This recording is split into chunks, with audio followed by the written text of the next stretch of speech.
This is the DesignSpark Podcast. Yes, that's right, the DesignSpark Podcast. Lucy Rogers, Bec, Hill and Harriet Brain. We are the presenters, so you'll be entertained as we talk about tech and we have a good laugh about the past and the present and the future and stuff. This is the DesignSpark Podcast.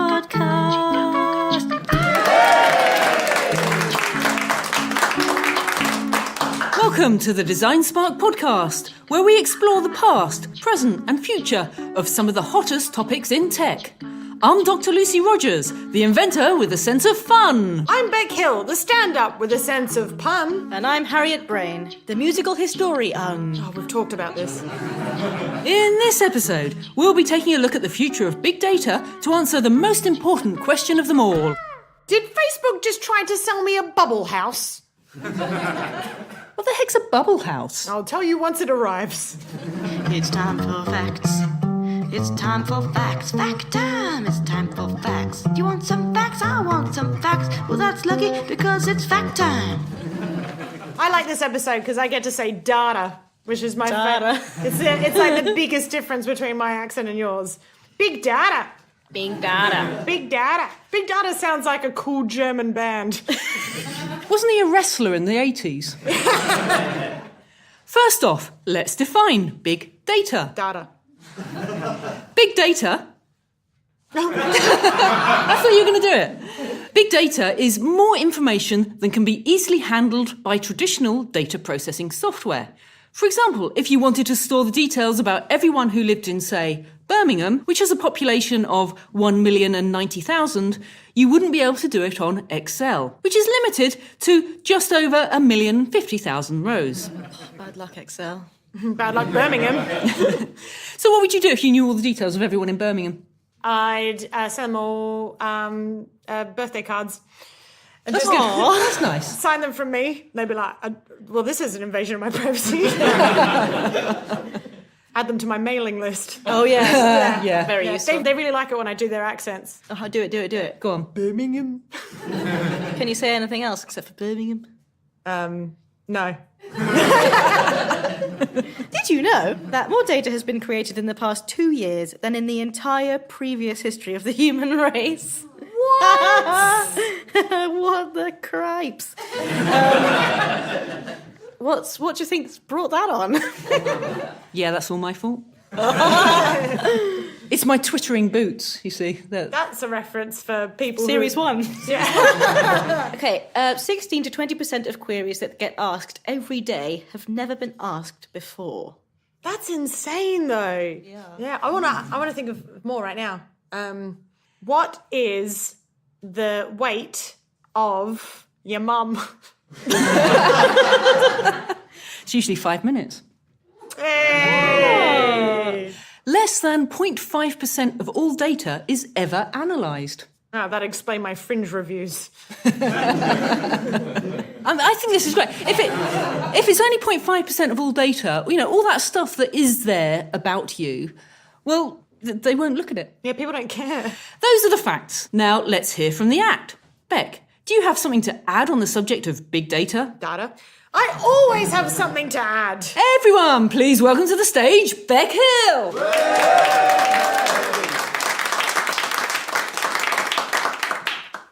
So one day I got an email from Amazon and another email from eBay, exact same day, and it was based on my previous purchasing habits.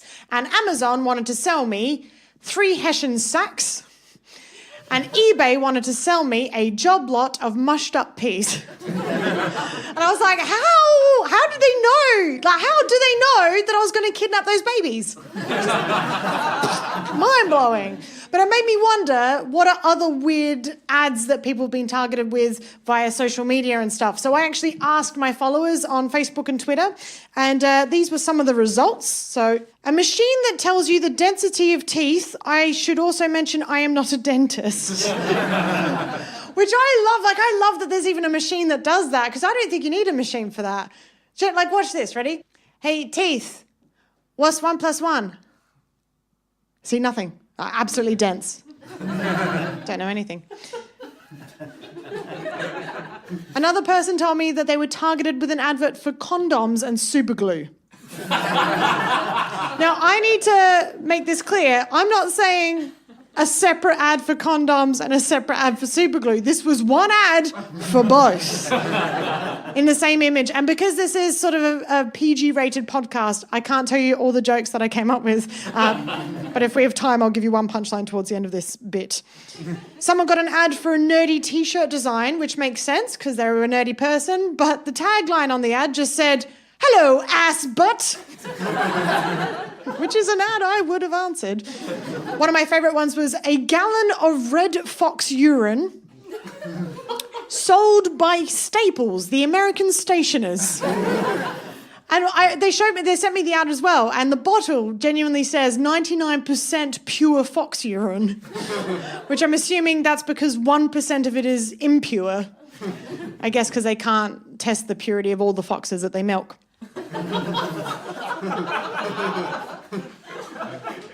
Another person said, a discreet colostomy bag, which does raise the question, where are the ads for the indiscreet ones? There's a gap in the market for that, isn't there? I reckon if you're going to make an indiscreet colostomy bag, it'd look like those beer hats. You know, like with instead of the straws going into your mouth. The weirdest ad that I ever got, genuinely, was on Facebook, and it was for trumpet mouthpieces. Trumpet mouthpieces, very, very specific. And I thought that was very weird because I don't play the trumpet, I don't own any trumpets.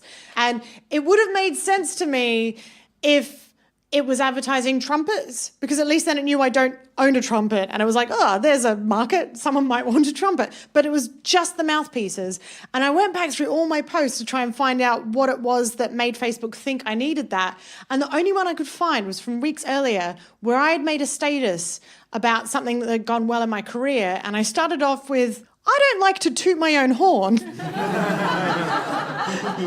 And then what happened is a few days after that, and consequently a few days after that as well, I'd just done a load of very humble brag type statuses. And I reckon Facebook looked at those and was like, well, you've been tooting your own horn quite a bit recently, haven't you? Probably going to need a new mouthpiece soon. And I just think if we go past the point that big data is being used to just target us for advertising and is instead just being used to target us with heckles, that's where we're in trouble. Prick stick. Kill everybody!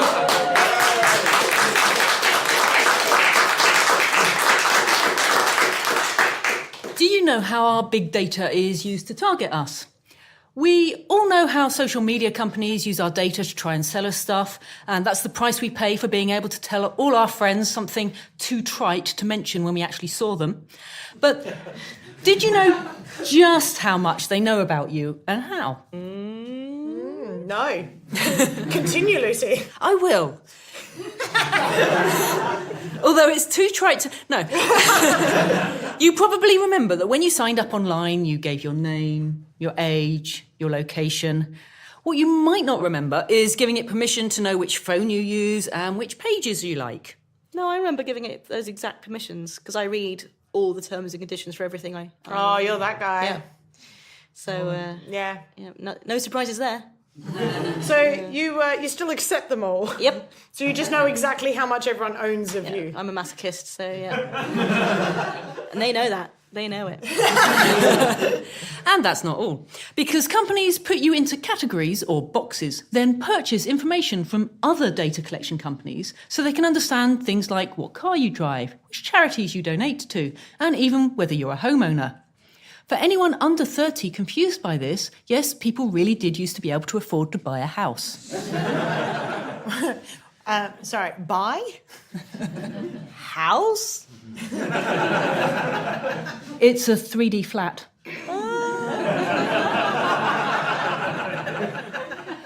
And on top of all this, these other companies will make educated guesses about you. So if the person who lived in your house before you bought a gardening book, you probably have a garden and might also be interested in buying a gardening book. So be very worried when... Garden? Book?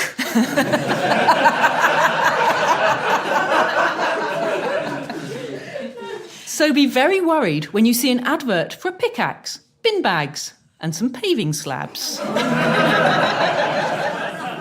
So the next time you see an advert that's frighteningly specific, you can comfort yourself in the knowledge that these companies are equal opportunity data scavengers tracking your activity online, offline, and well, all the time.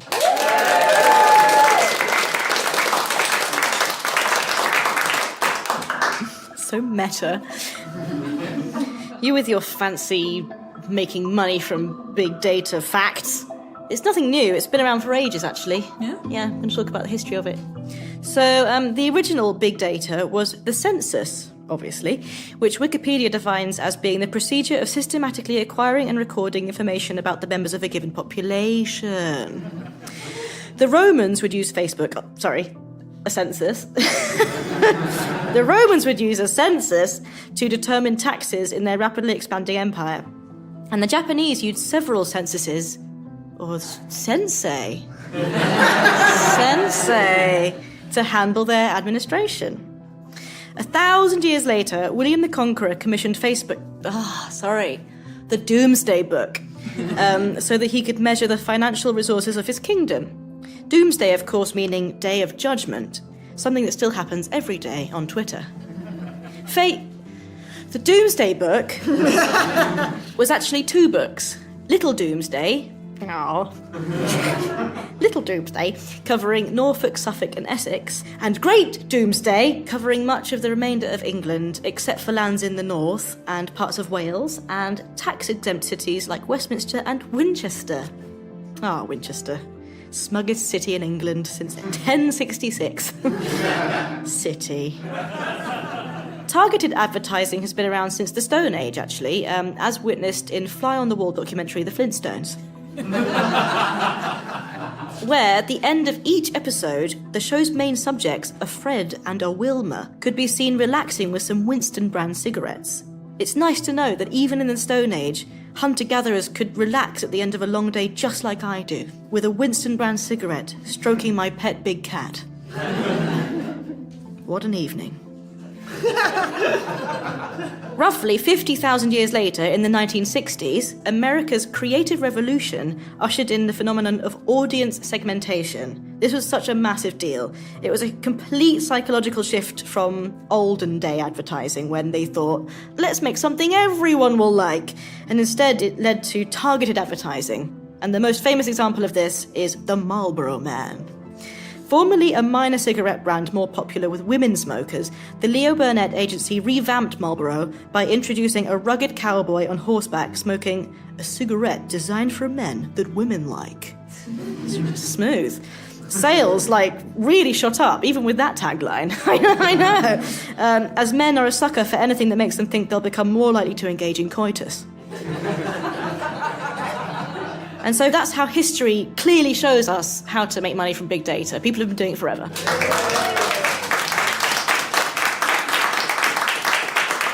I think my favourite bit in that is where you did such a good job of making it sound like you'd accidentally said Facebook as a genuine accident that the audience did not laugh once. It's in the script. It's actually, you did such a good job acting that they were like, oh, poor thing, she's doing really hard. She keeps thinking it's Facebook. Aww. Thanks, Bec. I feel not patronised. I think we need to do a full study into the future of peak big data. That could take several years. So you're saying we should use my RS time machine, stock number 2258172, instead? Wow, that sounds amazing. Can I come in the time machine too? No, you need to wait here, so it's not weird if any of the characters that Lucy and I bump into happen to sound exactly like you. What? To the future!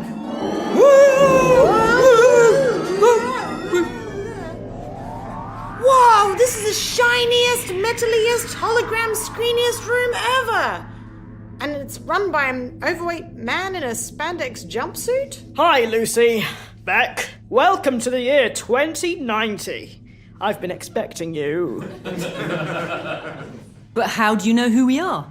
This is the home of big data! I know everything about you! What, even that time I stole her? Oh, yes. When I got really drunk and buried her? Oh, yes, I know it. I loved it. Put it on this t-shirt I'm wearing. Look at my chest! Oh my gosh, it's me. We also know every question you're going to ask. Really? Oh, yes. Really? Yes. For example, if I don't stop you now, you'll say, Really? 405 more times.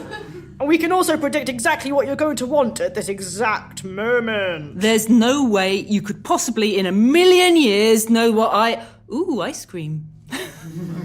Oh, shame it's rum and raisin. If you mean, can you also have an ice cream, then yes, here you go. Oh, big data's brilliant. Thank you. We also know the things you're going to need in the future. For example, here is a napkin.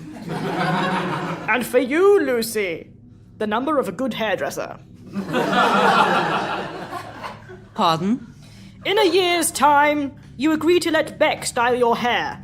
And it's so awful, you have to tell your friends you fell headfirst into a candy floss machine. Oh, I dropped my ice cream. Hence, the napkin. Oh, I spilled it and gone to my undies. This future sounds like some sort of paradise. Oh, it's in my crevices. It was. Until the war, people really disliked that they were predictable. Especially when we told them we'd predicted that they would be so predictable. Oh, the rum's okay, but the raisin's really uncomfortable.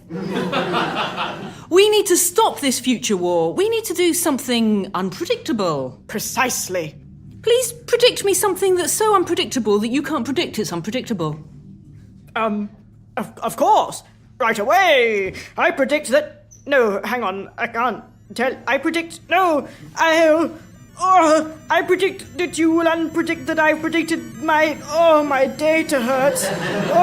I'm melting. I'm melting. Lucy, big data's melting. Quick, Bec, back to the present before my ice cream melts too. Protect my crevices.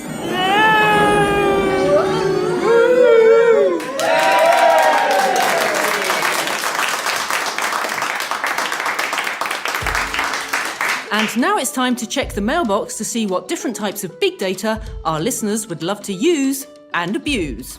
At Chicken Grills wants to know where cats go when you can't see them. Very good question. Shops. Oh, no. I know where they go. I know. They go to the Jellicle Ball. The genital ball. Bec, have you seen... I am sandwiched between just Between two genital balls. I feel a right prick now. That was really good. But Why do you sound so surprised? Jellicle. It's from the musical Cats. At M. Johnson wants to know where bees are now, where they were in the past, and where they're going to be, to see if they can be used to signal the health of our biosphere. Just a normal guy who wants to know where all the bees are at all times. That doesn't sound evil at all. He's going to make a honey trap, isn't he?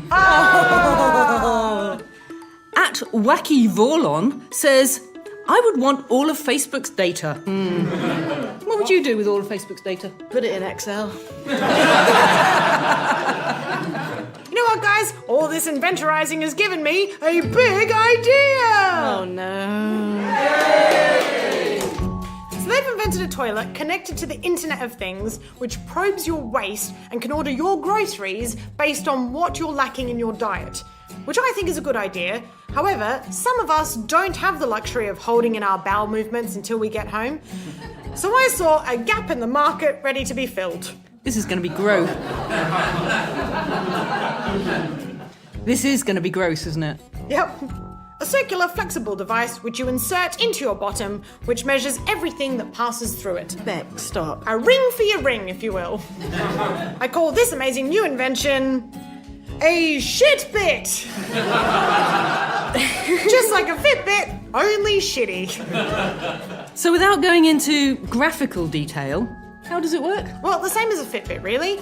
Except instead of a pedometer, you've got a poodometer. You can log your runs. You can track your fart rate. I mean, I like it, but what happens to all that data? It's up to you. You can link it to your Amazon account so it can order cream if your bum's irritated. I think I know how it feels. Or you can link it to Google Maps so that when it senses an oncoming movement, it can direct you to the closest facilities. I can see people using that, yeah. Yeah, or, you know, if you want to get rid of all the information it's collected, you can do a big data dump. Okay, that's enough from you. So you don't want to invest in my shit bit? Harriet, if you get in now, I'll let you be my number 2. I'm out. I can't. Audience, will you invest? Yes! A round of applause, please, for Bec's big idea.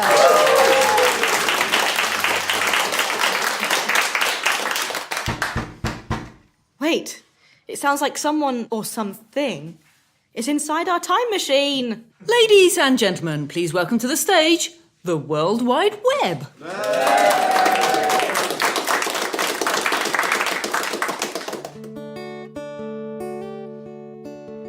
Thank you all for having me here today in person.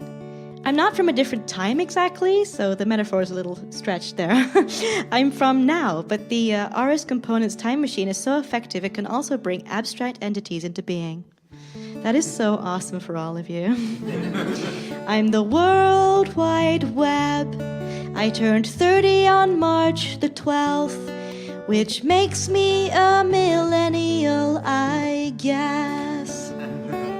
But I wouldn't want to label myself like that. I mean, speaking of labels, I get so annoyed that people insist on calling me WWW. I mean, that's like 9 syllables, when my name is actually 3 syllables, but there you go, people are weird. By the way, don't get me confused with the internet. I'm not the internet. She's way older than I am. I'm only just 30. I'm really young, still living with my dad, Tim Berners-Lee. He's so proud of me. It's so cute. I'm the World Wide Web. I turned 30 on March the 12th, which makes me a millennial, I guess. I was actually born in Switzerland, and I was a really fast learner. I was speaking HTML at 9 months.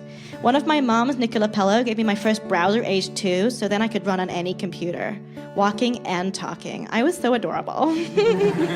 When I was 4, like most 4-year-olds, I got really into picture books like Dr. Fun and Netboy, which were the earliest webcomics for any geeks out there. I'm the World Wide Web.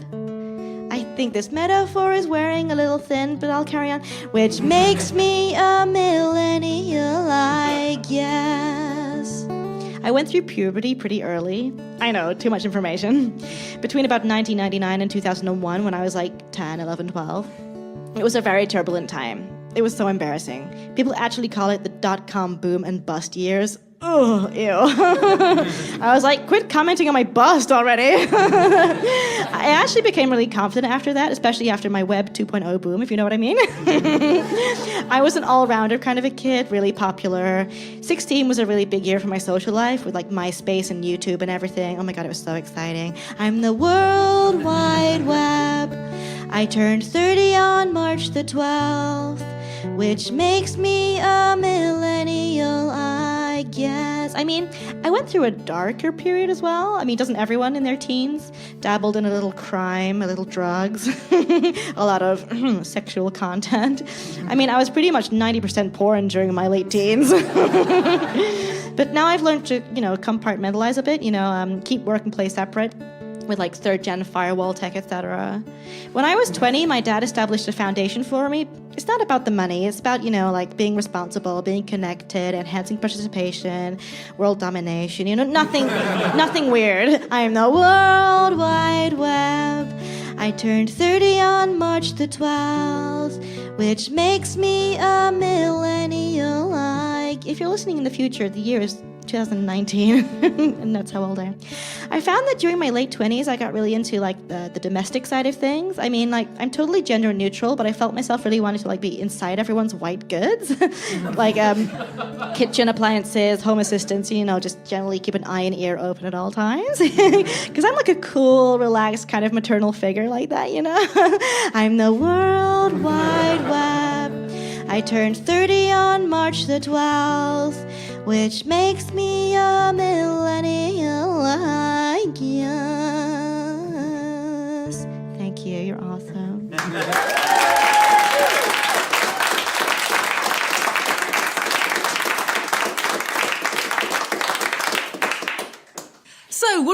learnt today? Nothing! What Bec said.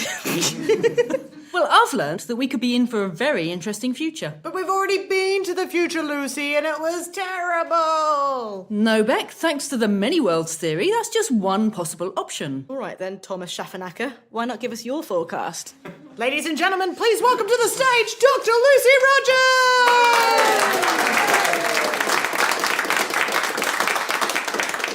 The year is 2069, and in return for a small monthly income from giant corporations, we've all installed cameras in our eyes. Meaning everything we see is now uploaded to the cloud and instantly analysed to determine what we might want to buy next. But on the plus side, crime has reduced. We can instantly recall any moment from our lives, and I can now remember what I went upstairs for. What's more, we can pay to watch the world through another person's eyes, so now it's less about having a unique online image and more about a unique online point of view. So-called eye streamers with high subscription rates will end up getting sponsored to spend time looking at branded products.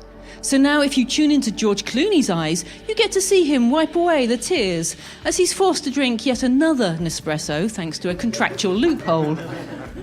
For many of us, this has all gotten pretty addictive and expensive. And with all the good jobs being done by robots, the only way to get out of debt is to upload more and more and more.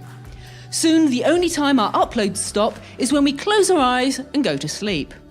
After spending our lives clamouring for 15 minutes of fame, we now want the opposite. 15 goddamn minutes when no one is watching.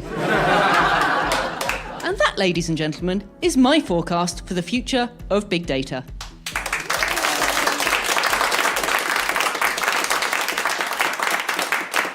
And with that truly sombering note, we've reached the end of the show.